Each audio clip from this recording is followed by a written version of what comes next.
Capítulo 2. Fórmulas y funciones básicas intermedias. En este capítulo aprenderemos a crear fórmulas y funciones en Excel. En primera instancia hablaremos de fórmulas y el manejo de referencias relativas, absolutas y mixtas. Referencias relativas. Primero debemos aprender a crear una fórmula. Toda fórmula en Excel necesita un símbolo matemático. Los símbolos pueden ser el más o el igual.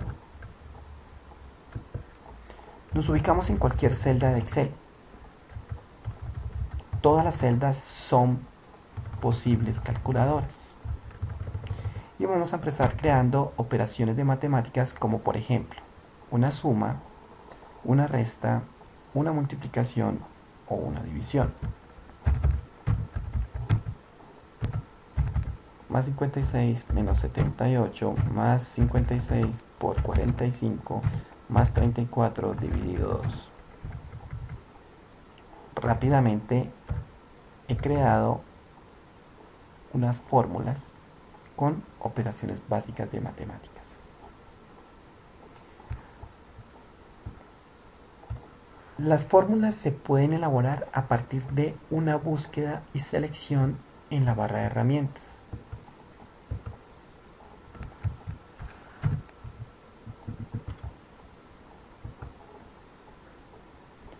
O también se pueden escribir, que en la práctica es mucho más funcional, puesto que nos ayuda a memorizar y a reconocer fácilmente la sintaxis.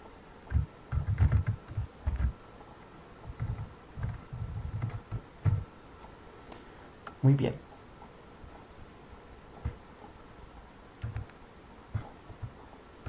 Con respecto al manejo de referencias relativas, tenemos una base de datos que contiene la relación de productos y trimestres.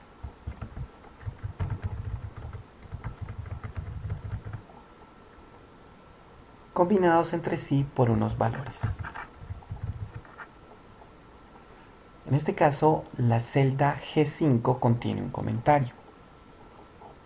Recomendamos leer todos los comentarios porque hacen parte de los ejercicios con los que debemos trabajar este capítulo. En este caso, la celda G5 contiene una tarea que consiste en obtener con fórmulas el total por productos. Tengo dos opciones para hacer esta tarea. Primero, sumar cada celda, dando clic sobre ella, copiando y pegando para las demás filas. La suma tiene una particularidad y es que posee su propia función. En cambio de seleccionar o dar clic sobre cada celda, yo puedo seleccionar el rango de las celdas y obtener el mismo resultado. De esta manera debe quedar escrita la fórmula, con sus respectivos paréntesis y sus símbolos de separación de datos. Para el caso de la columna y fila A11, tenemos también una tarea: obtener con fórmulas el total por trimestre. Continuamos con la utilización de la fórmula suma. Abro paréntesis, selecciono el rango de celdas y cierro mi paréntesis. Control C, Control V. Ya hemos creado entonces fórmulas con los respectivos símbolos de operaciones básicas de matemáticas. Con respecto al manejo de referencias absolutas,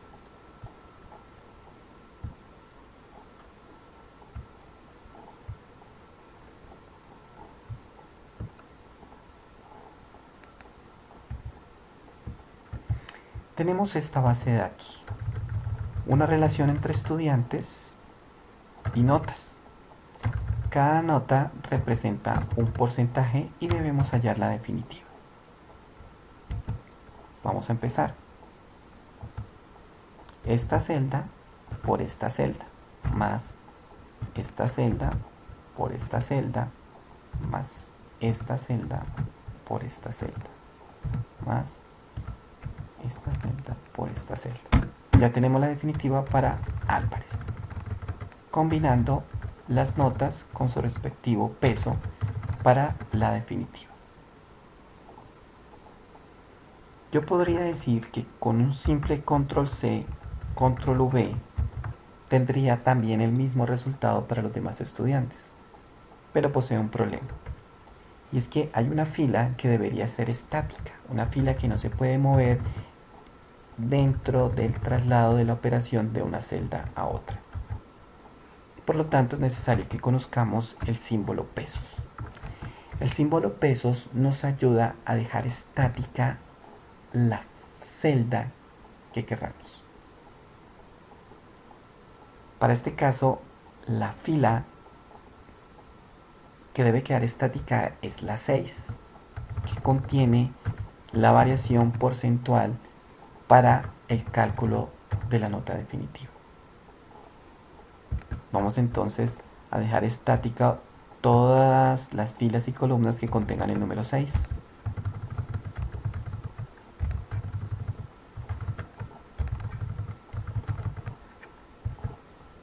Dejar estático simplemente es colocar como prefijo el símbolo pesos en cada fila columna.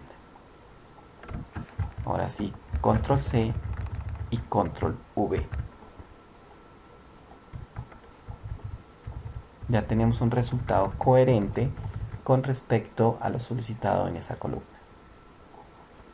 Con F4 ustedes pueden darle un formato de símbolos pesos a la columna, la fila, la celda. La fila, la columna, la celda. Muy bien. Con respecto a manejo de referencias mixtas, debemos calcular la utilidad de una empresa teniendo en cuenta los siguientes datos. Constituir una sola fórmula que se pueda copiar en toda el área con las variaciones de precio y cantidad. La fórmula es muy sencilla. Debo multiplicar el precio por la cantidad y restarle la cantidad por el costo unitario. El precio, la cantidad. Las celdas con sus respectivos datos. La cantidad por el costo unitario y luego sumarle este costo fijo. Pues bien, teniendo en cuenta lo aprendido en referencias anteriores, vamos a poner en práctica dichos conocimientos. Decíamos que es simplemente como digitar el precio por la cantidad. Vamos a hacerlo con los paréntesis que nos solicitan acá. Abro paréntesis, precio por cantidad. Debo cerrar el paréntesis. Ahora debo restar, abriendo dos paréntesis, la cantidad por el costo unitario. Cierro el primer paréntesis y luego debo sumar el costo fijo. Cierro el segundo paréntesis. Ese es el resultado lógico para la primera combinación de celdas que utilizo para formular.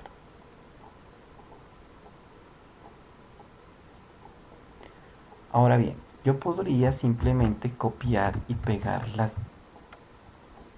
mi fórmula original para las demás celdas, pero ya empiezo a tener problemas, porque si abro por ejemplo la fórmula de la celda W14, él ya no está teniendo en cuenta los datos de la columna T, los trasladó por el simple hecho de haber hecho esta operación, los trasladó a la columna V y así sucesivamente a la columna W, y si continuó los trasladaría a la columna X, Y y Z.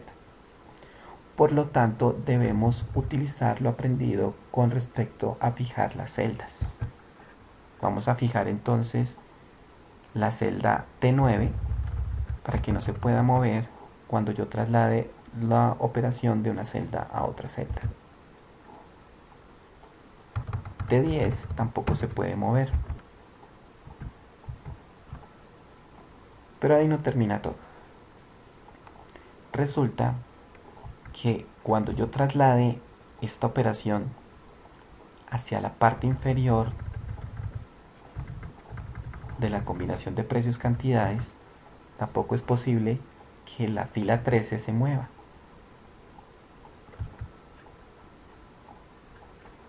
En este caso, la fila 13 también debe quedar estática, pero solamente la fila 13.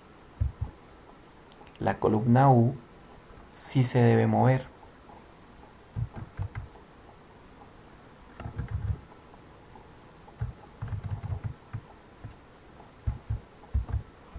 Para leer 10.500, 11.000, 11.500. Si yo dejo estática la celda U13, significa que toda la operación leería 10.000 pesos, 10.000 cantidades.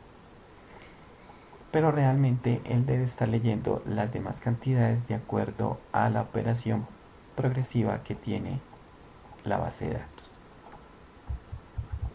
Lo mismo sucede con la columna de precios.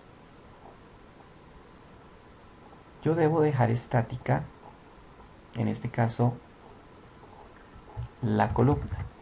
La fila como tal sí debe trasladar información.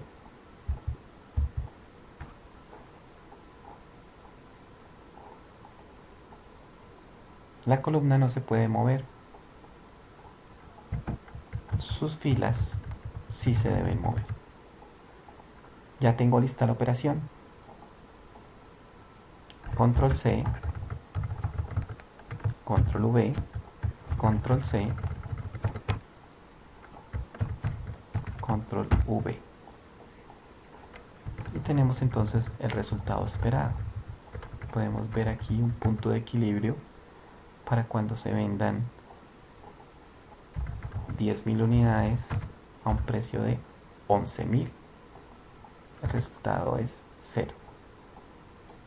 Cuando se vendan a 10.000 tenemos una pérdida. Cuando se vendan a 10.000 hasta 12.500 unidades todavía tenemos pérdida. Si empezamos a vender a 10.000, 13.000 unidades, ya tenemos una utilidad de 500.000. Cuando vendamos 10.000 unidades a un precio de 11.000, el resultado es un punto de equilibrio. Y de ahí en adelante empezamos a generar utilidades.